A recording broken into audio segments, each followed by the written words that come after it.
Hello everybody, welcome to Coco's Crochet. I'm Litsa and today's week 1 of the Hobbii Crochet Advent Cal for 2024.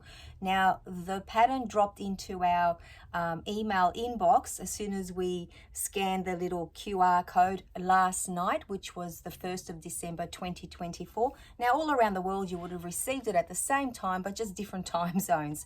So today's the 2nd of December and I have actually finished my project. Now if you want to know what's in each and every week's little sack here, please go and watch our unboxing. Truth be told, I've actually forgotten what's in each week, so each week will be a surprise for me as well.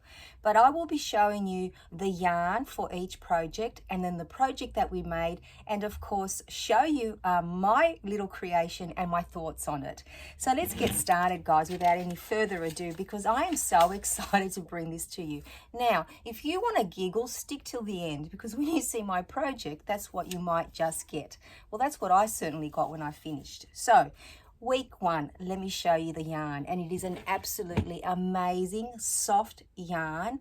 I will tell you what it is made up of and I will show it to you. I just wish you could feel it. It is so super squishy. Now here it is here, guys. Now there were 2 donuts like this here, and it is called Pearly Haze. Now this yarn is 73% viscose, 27% wool. So if you're someone that doesn't like working with wool, unless you're allergic to it, of course, I didn't feel any roughness or any, anything with this yarn at all. It didn't affect me. But in saying that, I'm not allergic to wool, but I thought I'd best let you know that it is a beautiful soft yarn, if that was a concern of yours. So 73% viscose, 23% wool, 50 grams or 1.75 ounces in each donut, 110 meters or 120 yards. And this color here, oh my gosh, look at the shimmer. It is so beautiful. And it is a chain spun yarn. I will show it to you up close in a moment. The color is Americano and it is number 20. And it does recommend you use a 6mm crochet hook. So here it is here. It does have a bit of a haze. And you kind of think, so can you see the chains there? Is it close enough for you? And it's got a tiny bit of a haze. Now you would think that maybe that would make it stick to itself and make it difficult to, if you needed to frog it. But I didn't have any issue. Not that I did very much frogging with this one. But it was catching a tiny bit because I had a very long thread when I had to sew my project together. So that's something to keep in mind, just to be a little bit more gentle with it if you need to sew with it or what have you. Now we also received in the sack for the first week this Tunisian crochet hook, which is 6.5mm. Now that gave me a very big clue and a hint, and to all of us, that perhaps the project would be Tunisian crochet, and we were absolutely right about that, and I will show it to you in a moment. Now, what have we got here? Okay, so the free pattern is now available on the Hobbii website for everyone, and the pattern that we made was this Winterberry beanie. Can you see that there, guys? So if you're interested in making this project, you can go ahead now and find it on the Hobbii website, which is wonderful.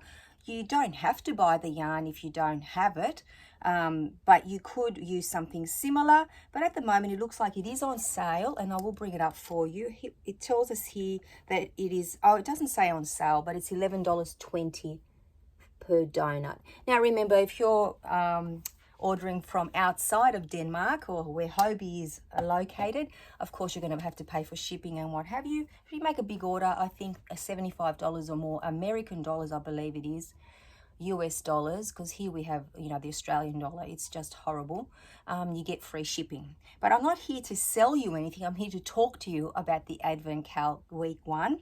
Now this was classed as a Tunisian crochet project, intermediate level, and the amazing Tony from TL Yarn Crafts is the creator for all 4 projects for the crochet advent calendar for Hobbii this year, which is amazing.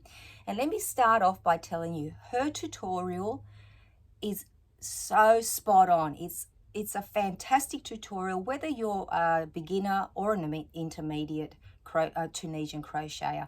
I am certainly beginner, but she makes you believe that you can make this project because she does step you through it step by step. There are 2 stitches that we make, so I'll show you them in just a moment. One is the honeycomb stitch and one is the knit stitch, and she also talks about the simple stitch as well. Not that we use it in this, or maybe in just one row from memory, but the majority of the stitches she talks you through it. She talks you through decreasing, which is something that I learned, which was amazing. And she also teaches you, you know, how to sew up your project and add whatever it needs to embellish it. Now, I am definitely, as I said, a very, very basic, very, very new at Tunisian crochet. So this actually intimidated me a little bit, this project, but I did remember that I had gone maybe 2 years ago and I had done a little swatch with the 5 basic stitches that Tony has on her YouTube tutorials, and please go and visit that if you're very new at Tunisian crochet, because I do say give this a go. Now, I learned a lot about my Tunisian skills through this, and I will talk to you about them in a moment. I could not read the pattern to save my life because I do not know the Tunisian stitches off by heart, so having that video tutorial was a must and a gift in itself.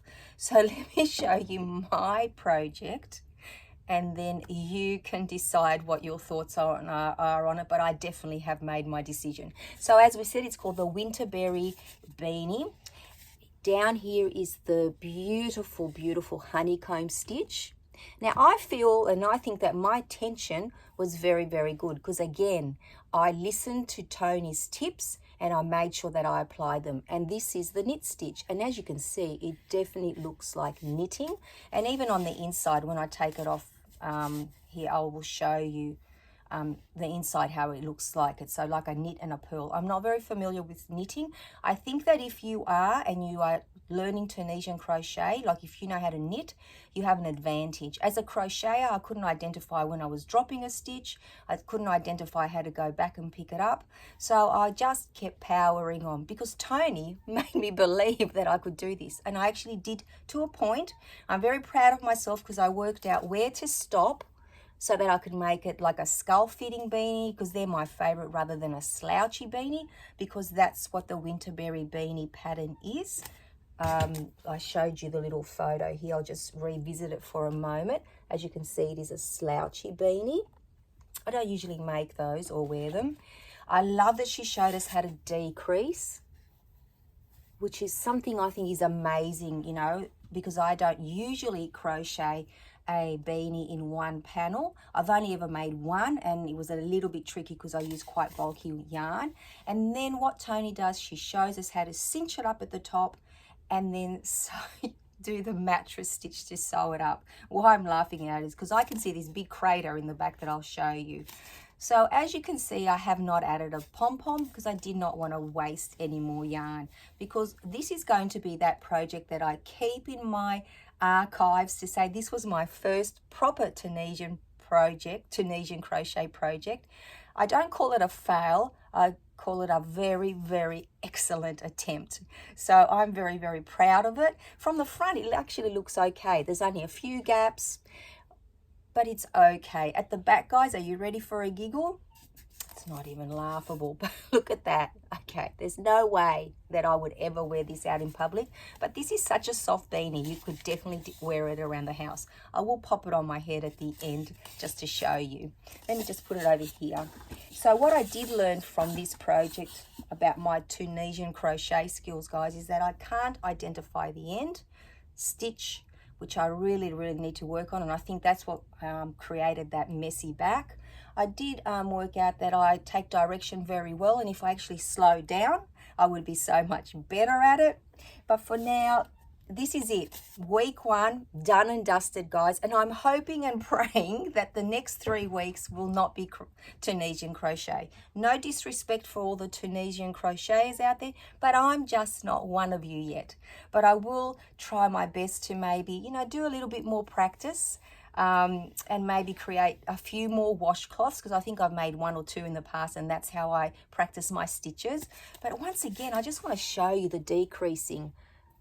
Can you see that, guys? I am very, very impressed with that. And the honeycomb stitch, I think, is one of my favorite stitches. Well, I've only done the 2 now, so, but I just admire that this actually looks like a proper knit stitch. So that's it. Week 1, guys. Can you believe it? So tick that one off the list. Today's the 2nd of December, which is only Monday. So we need to wait until Sunday for week number 2. So week number 1 now, we can pop down and we've got week number 2 ready to go. I am not going to peek in there, I promise, because I want to get like the same surprise as you will if you haven't watched the unboxing. Even though I did do the unboxing, guys, I honestly cannot remember what's in there. So who wants to see it on? I will not show you a back view. Let me tell you now, that's not going to happen. But it does look very pretty. But I just love how soft this is. So it will not go to waste. It will be sitting here waiting for me to wear it in winter and use it as my first ever proper Tunisian crochet project. So Tony and Hobbii, thank you so much for putting out this amazing advent calendar. I cannot wait for week 2, and week 1 was a real blast. I actually laughed so hard when I finished with this, but I was on a roll when I was doing it. When I was crocheting along, I even worked out that I'm a knife holder when I Tunisian crochet. I worked out how to balance it. I listened so hard to all the tips and the tricks, and I truly believed in my heart that I got this, and then this happened. But that's okay. I still worked out how to make it a shorter version, so I did have a clue of what was going on, and I am not sorry at all that I made this, because like I said, oh my gosh, what a super soft yarn. And I still have 40 grams left, so I only used 10 grams out of this ball, and I'm sure somewhere in my stash, this rings a bell, this yarn. I might have something the same or very similar. So I will definitely be looking for that. So thank you so much for joining me. I hope you enjoyed the show. So week 1, done and dusted, on to week 2. So we just have a few more days to wait for that. So I hope you come back and join me for that. I am so excited to find out what it is. And if you actually want to give this a go, go onto the Hobbii website, because it is a free pattern as of now. So enjoy. So thank you so much for hanging out with me. I really do appreciate it. And until I see you all very soon, take care, everyone. Bye-bye for now.